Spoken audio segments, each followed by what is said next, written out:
Okay, good afternoon, dear students. So this is the second part for the SEC papers for which we are recording the orientation. So in this recording also, you will get to hear some of the subject teachers and some of the subjects which has been offered as a SEC papers. So for the first round, I would like to call Dr. Vandana from Economics Department to talk about her paper. So economics department is offering the paper IT skills and data analysis. As the name suggests, this paper is incorporating the IT part, which is means you learn through MS Excel, and the practical aspect. This paper has two practical components. Through MS Excel, you'll get to analyze the data set which will be provided by the teachers in the class, and you'll get a hands-on experience how you will analyze the data, and this data analysis will help you in further when you in the sixth semester you have a paper of research methodology, and in seventh semester when you are doing your dissertation, seventh or eighth semester you are doing your dissertation part. So this paper will help you there by means how you will analyze the data, and in because this paper has a practical component, so you will have the hands-on experience on the MS Excel, and through the class because in the practical assessment part, we are taking the projects, we are giving you certain assignments, we are giving you means in the class if there is a means the assessment will be done in the class itself as well as so you have to be very careful while choosing this particular paper because this paper has certain tricky things, so you have to means to be on your means do you have to do means you have to work very smartly in this paper. तो जो भी बच्चे से लेना चाहेगा उसको ये सोचना जरूरी होगा कि इस पेपर को कैसे यूज करना है, और अटेंडेंस मतलब आप जब आप अगर क्लास अटेंड नहीं करेंगे तो आप मीन्स जो भी क्लास छोड़ेंगे तो आपके लिए means you will lose certain things.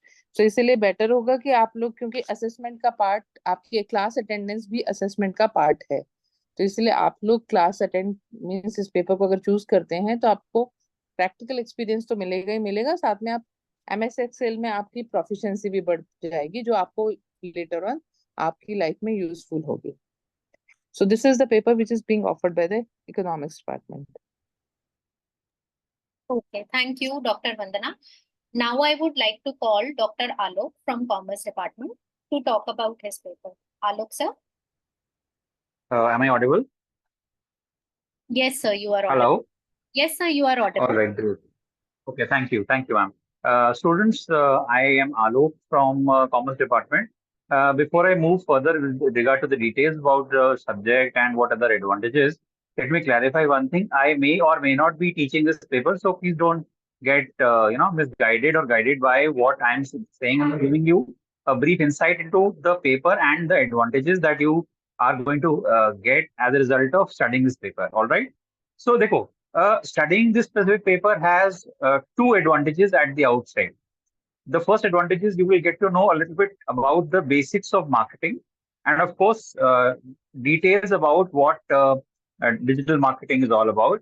You will learn about things like SEO, which is search engine optimization, SMO, search marketing optimization, content creation. You will also get to know everything about what you have been doing as a result of social media, like marketing via email, marketing via Facebook, LinkedIn, YouTube. You name the specific social media tools that are available, and you'll be learning more about them. Along with that, you will also get familiar and primarily this specific paper is purely practical. There are no theory exams in this. Project based paper hai. All these specific things you will be doing hands-on project, and there will be a lot of advantageous and exciting learning as a result of doing this specific paper. The benefits are manifold. As a result of studying this specific paper, you have an advantage over other students. You will get a novel skill set of having learned more about digital marketing. You can opt on your own to become a digital marketer yourself by upgrading on in the same line. You can also branch out as a content creator. It's an advantage for you in terms of long-term career growth. And of course, it is salary wise a very good compensation starting at a minimum 50,000 if you've gone through the complete digital marketing course. And finally, it leads to a lot of personal development because you would have done a lot of hands-on projects yourself. So you can always claim that you have done these specific projects and of course the learning associated with it. That's it from my side. Any questions, please let me know. Thank you so much. Thank you so much, Dr. Alok. Now I would like to call Dr. Amit from Music Department to talk about his paper. Dr. Amit, you are welcome. Bhavna ma'am, may I leave? Yes, sir. If you want to leave, you can leave. Thank you so much, ma'am. Thanks a lot. Hello students, आपका take का जो music department offer कर रहा है वो subject है harmonium. As you know कि harmonium बहुत पॉपुलर इंस्ट्रूमेंट है। इसमें आपको जो सबसे खास बात है इस सब्जेक्ट की कि इसमें केवल प्रैक्टिकल सब्जेक्ट है और इसमें थ्योरी पेपर नहीं होगा। आपको कोई भी रिटन पेपर नहीं देना है, प्रोजेक्ट बनेगा नो डाउट। और इसका जो बाकी है वो प्रैक्टिकल सब्जेक्ट है। तो इस प्रैक्टिकल सब्जेक्ट में आप हारमोनियम के बारे में सब कुछ सीखेंगे। मीन्स इसका स्ट्रक्चर से लेकर के उसको प्ले करना, उस पर नोटेशंस डेवलप करना, किस तरीके से उसमें बंदिशें बजती हैं, किस तरीके से उसके बेसिक्स हैं। तो बेसिक से लेकर के उसमें आगे चल के धुनें वगैरह जितनी भी हैं वो आपको इसमें सीखने को मिलेंगी और बहुत ही इंटरेस्टिंग सब्जेक्ट होगा आपके लिए और बहुत ही बेनिफिशियल होगा। क्योंकि हारमोनियम एक ऐसा पॉपुलर इंस्ट्रूमेंट है जो आज के दौर में लगभग हर तरह के प्रोग्राम्स में उसका इस्तेमाल होता है, चाहे पे वो स्टेज शोज हो या आकाशवाणी में हो, दूरदर्शन में हो या किसी भी तरह की कंपोजिशन बनाने के लिए। आप लोगों ने देखा होगा कि जितने भी बड़े बड़े कंपोजर हैं वो हारमोनियम पे अदरवाइज सिंथेसाइजर पे उसका यूज करते हैं कंपोजिशंस बनाने के लिए। तो जिसको हारमोनियम प्ले करना आ जाता है तो 90% को सिंथेसाइजर भी प्ले करना उसको आ जाता है। यानी कि एक इंस्ट्रूमेंट जब आप सीखते हैं उसके सहारे और बहुत सारे इंस्ट्रूमेंट की आपको बहुत अच्छी नॉलेज हो जाती है। और ये एक आप साथ में आपके एकेडमिक्स के साथ में आप चाहें तो इसको प्रोफेशन भी बना सकते हैं। प्रोफेशनली बहुत स्ट्रॉन्ग है और बहुत ही अच्छा आप इसके साथ में अपनी आपकी अर्निंग हो सकती है। बहुत ही अर्ली स्टेज पर आप इससे बहुत अच्छा अर्न भी कर सकते हैं। इसमें जो बेसिक आपको सीखना है वो बेसिक अलंकार सीखने हैं। अलंकार के बाद रिदमिक पैटर्न्स आपको बताए जाएंगे, किस तरह से रिदम के ऊपर आपको इसमें अलंकार सीखने हैं। और ये सेमेस्टर 1 और 3 दोनों सेम में ये हम लोग म्यूजिक डिपार्टमेंट इसको ऑफर कर रहे हैं और बहुत ही इंटरेस्टिंग सब्जेक्ट है। तो you are most welcome and thank you. Thank you so much, Dr. Amit. Now I would like to call Dr. Goldie from Hindi department to talk about her paper. Dr. Goldie. प्रिय छात्राओं नमस्कार। मैं doctor Goldy कुमारी sac skill enhancement course के लिए हिंदी विभाग से जो paper offer किया जा रहा है उसका नाम है अनुवाद कला, आर्ट ऑफ ट्रांसलेशन। इसके बारे में मैं आप सभी को बताऊंगी। यह 2 क्रेडिट का पेपर है जिसमें 1 यूनिट थ्योरी का है और 1 यूनिट प्रैक्टिकल का है। कुल मिलाकर 4 यूनिट है जिसमें अलग अलग टॉपिक है। 2 यूनिट अनुवाद की सैद्धांतिकी से संबंधित है और 2 यूनिट अनुवाद के व्यवहार से, यानी प्रैक्टिकल के दौरान अनुवाद करने में कौन कौन सी कठिनाइयां आती हैं, कौन सी सावधानियां बरतनी पड़ती है, डिक्शनरी का इस्तेमाल कैसे करते हैं, एक अच्छा अनुवाद करने के लिए कौन कौन से गुण होने चाहिए एक अनुवादक में, वो सब हम कक्षाओं में छात्राओं के साथ मिलकर पढ़ेंगे, समझेंगे, प्रैक्टिस करेंगे। अगर आप में से कि बच्चों को अंग्रेजी अच्छी आती होगी तो भी बहुत अच्छा है। अगर अंग्रेजी नहीं भी आती होगी तो भी इस पेपर को पढ़ने में कोई कठिनाई नहीं होगी। हम सभी कक्षाओं में हिंदी से अंग्रेजी और अंग्रेजी से हिंदी अनुवाद करके प्रैक्टिस करेंगे। और दूसरा सबसे महत्वपूर्ण बात कि यह पेपर आप सभी के करियर के लिहाज से बहुत महत्वपूर्ण है। इस पेपर को पढ़ने के बाद जॉब के तमाम ऑप्शन खुलेंगे, पार्ट टाइम, फुल टाइम, क्योंकि इस पेपर में साहित्य के क्षेत्र में अनुवाद, बैंक के क्षेत्र में अनुवाद, विधि यानी कानून के क्षेत्र में अनुवाद, मीडिया जनसंचार के क्षेत्र में अनुवाद कैसे किया जाता है, और अलग अलग प्रकार के जो अनुवाद हैं उसकी क्या बारीकियां होती हैं, वो सब इसमें समझाया जाएगा। भारत का भाषाई परिदृश्य और ग्लोबलाइजेशन के दौर में और टूरिज्म की बढ़ती लोकप्रियता के कारण अनुवाद का महत्व आज के समय में बहुत बढ़ गया है और एक अच्छे अनुवादक की उतनी ही कमी है। तो इसलिए इस पेपर को पढ़कर एक अच्छा अनुवादक कैसे होता है, जो किसी ओरिजिनल चीज की ओरिजिनलिटी को बचाते हुए और उसमें एक नई संरचना करे जिससे वो रोचक हो, उबाऊ ना हो। इसलिए अनुवाद की किताबें हम सभी समझ नहीं पाते हैं क्योंकि वो एक अच्छे अनुवादक के द्वारा नहीं की जाती। तो अनुवाद करने की पूरी प्रक्रिया, उसकी सैद्धांत की, उसकी क्या क्या सावधानियां हैं, हम इसमें पढ़ेंगे। इसके 2 यूनिट है, चार यूनिट है जिसमें अलग अलग टॉपिक है। पहले यूनिट में अनुवाद की प्रक्रिया, प्रकृति और महत्व है। शब्दकोश का इस्तेमाल कैसे किया जाता है अनुवाद करने में, क्योंकि शब्दों की परंपरा और प्रक्रिया को समझे बिना ऐसे अनौचित्य शब्द रखने से अनुवाद बहुत जटिल और बोझिल हो जाता है। तो ये सीखेंगे। दूसरे यूनिट में अनुवाद करते समय जो कठिनाइयां आती हैं, चुनौतियां आती हैं, उस पर विस्तार से पढ़ेंगे। और अनुवाद के क्षेत्र में कौन कौन से मुद्दे हैं, जैसे चिकित्सा, प्रौद्योगिकी, विज्ञान या मशीनी अनुवाद और मानवीय अनुवाद। आजकल तमाम टूल्स आए हैं जिससे कई ऐप हैं जो अनुवाद कर देते हैं, लेकिन वो बिल्कुल बोझिल और सतही अनुवाद होता है। और जब कोई व्यक्ति अनुवाद करता है तो वो किस तरीके से सतर्कता से अनुवाद करता है, इन दोनों की बारीकियों को समझाया जाएगा। 2 भाषाओं की सांस्कृतिक विभिन्नताओं के चलते अनुवाद में क्या क्या दिक्कतें आती है उसको समझेंगे। तो कुल मिलाकर ये पेपर आप सभी के लिए बहुत महत्वपूर्ण है और वर्तमान समय में करियर के लिहाज से यह पेपर बहुत ही महत्वपूर्ण है।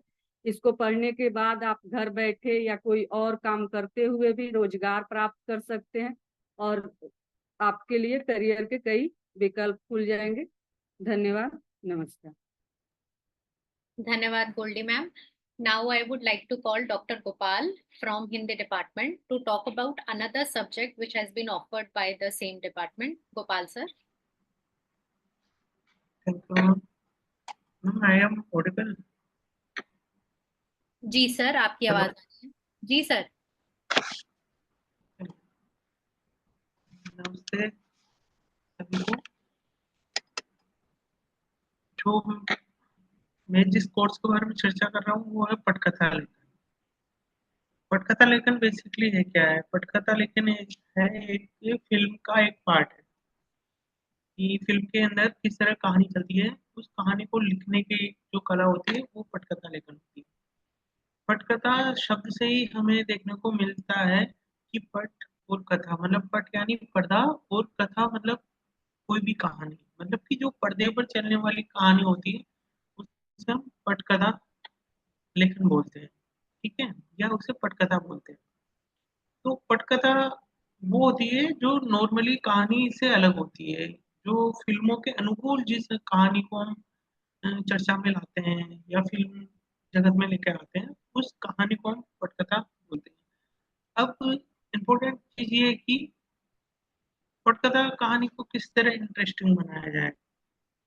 तो फिल्म फिल्म बेसिकली वो होती है जो हमारा मनोरंजन कर सके, उसके साथ साथ कुछ हमें उपदेश दे सके। तो इस पाठ्यक्रम में हम वही करने वाले हैं कि आपको हम सिखाएंगे कि किस तरह एक कहानी को किस तरह रोचकता प्रदान की जाए, उसके संवादों में, उसके बैकग्राउंड में, या उस कहानी की किस तरह वो थीम, कोई बड़ी कहानी है तो उसको किस तरह फिल्म के साथ में एडजस्ट किया जाए ताकि उसकी अवधि मतलब कि 3 घंटे के अंदर वो फिल्म को उससे रचा जा सके। जैसे कि आप देखोगे कि जो पटकथा होती है वो अधिकतर होती है कोई ना कोई उपन्यास या कोई ना कोई कहानी पर। तो अब आप देखोगे कि कोई उपन्यास होता है वो बहुत बड़ा होता है कि वो 3 घंटे की फिल्म को समेट नहीं पाता है, ठीक है ना। जैसे कि मान लो कोई भी एक उपन्यास है, गोदान उपन्यास, मगर कोई एक कहानी है सदगति, वो इतनी छोटी है कि वो उसको इस तरह बड़ा किया जाए ताकि वो 3 घंटे तक वो एग्जिस्ट कर सके फिल्म फिल्म की पटकथा के लेखन पर। तो आपने देखा होगा कि कहानी पर भी फ़िल्में बनती हैं और उपन्यास पे भी बनती हैं। तो उसके लेखन को इस तरह समराइज़ किया जाता है ताकि वो एक पटकथा का रूप ले सके। तो आपको इस पाठ्यक्रम के अंतर्गत ये सिखाया जाएगा कि किस तरह पटकथा का लेखन किया जाता है। और आप देखिए पटकथा लेखन कोई एक दिन में सीखने वाली कला नहीं है। कला है, आर्ट है, वो सीखते-सीखते आती है। तो हम आपको यहाँ पर निरंतर प्रैक्टिस कराएँगे और अच्छे जो भी ये राइटर हैं, जो डायरेक्टर हैं, उनके साथ में आपकी वर्कशॉप कराएँगे ताकि आप भी एक अच्छे मतलब कि डायरेक्टर या फ़िल्मी लेखक बन सको। तो हमारा फ़ोकस इस पे रहेगा। इसके साथ ही हम पहले एक इंटरेस्टिंग चीज़ ये भी देखते हैं कि पटकथा लेखन में आपको पढ़ाया क्या जाएगा बेसिकली। बेसिकली ये चीज़ ये है कि इसमें जो पढ़ाया जाएगा वो ये है कि पटकथा की अवधारणा क्या है और पटकथा का स्वरूप क्या है और उपन्यास और कहानी के साथ पटकथा का लिंक किस तरह होता है, ये आपके पाठ्यक्रम में लगा हुआ है।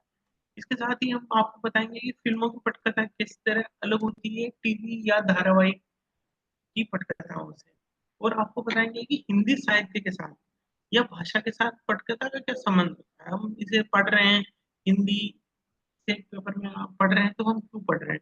तो इसका भाषा के साथ किस तरह अंतर संबंध है, ये आपको इसके पाठ्यक्रम में बताया जाएगा। तो ये हुई पाठ्यक्रम की बात। पढ़ाने के साथ आपको प्रैक्टिस ज़्यादा कराई जाएगी ताकि आप एक अच्छी पटकथा लेखन में दक्षता हासिल कर सकें। अब इम्पोर्टेंट है आपके करियर के बारे में कि ये आगे जाके किस तरह काम आएगा। तो ये आज देखिए हर व्यक्ति जिसके पास स्मार्टफ़ोन है, उसके पास नेटफ्लिक्स है, अमेज़न प्राइम है, तमाम तरह के ऐसे ओटीटी प्लेटफ़ॉर्म है, जिससे वो फ़िल्मों को एक्सेस कर रहा है, फ़िल्मों को देख रहा है, तमाम तरह की। तो इसमें बहुत बड़ा रोज़गार का क्षेत्र डेवलप हो रहा है। जिस तरह आप देखोगे कि जो जर्मनी में या स्पेन में जैसे कि मनी हाइस्ट फ़िल्म बनी है, तो उसके सबसे ज़्यादा दर्शक इंडिया में। तो ये ज़रूरत पड़ती है कि उसका अनुवाद कौन करेगा हिंदी में। तो अगर आपको फ़िल्मों की अच्छी नॉलेज है, एक पटकथा की अच्छी नॉलेज है, तो आप इस क्षेत्र में बहुत अच्छा रोज़गार तलाश सकते हैं। और इसके साथ भी फ़िल्मों के तमाम तरह के क्षेत्र होते हैं। बैकग्राउंड सेट करना, कॉस्ट्यूम डिज़ाइन करना, गीत लिखना, इस तरह के इसके साथ पटकथा लेखन के साथ-साथ आपको इस तरह में इस अनेक क्षेत्र में इंटरेस्ट डेवलप किया जाएगा आपका, ताकि आप अपने इंटरेस्ट को जान सको, आप अपनी प्रतिभा को जान सको कि आपको जाना किधर है। तो एक ये बहुत अच्छा फ़िल्मी जगत की तरफ मतलब आपका एक रोज़गार का क्षेत्र खुलता है। और दूसरी चीज़ है कि एक जो विद्यार्थी होता है, वो कॉलेज में आता है और वो चाहता है कि मैं बहुत अच्छा राइटर भी बनूँ।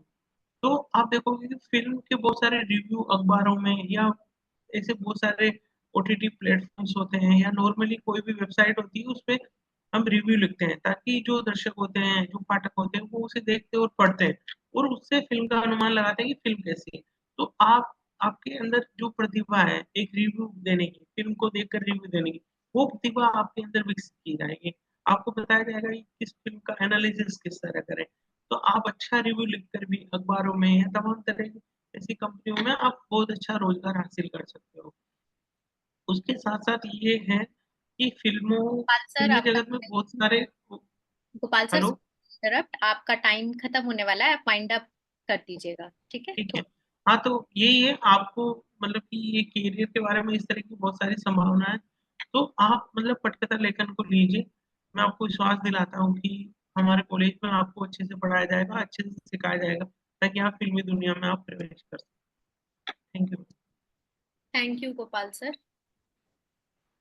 So students, as you all see that second part of sex subjects में भी आपने कुछ subjects जो economics, हिंदी से related थे, उनके बारे में आपने जाना और अब हम third part of recording में और subjects को cover करेंगे.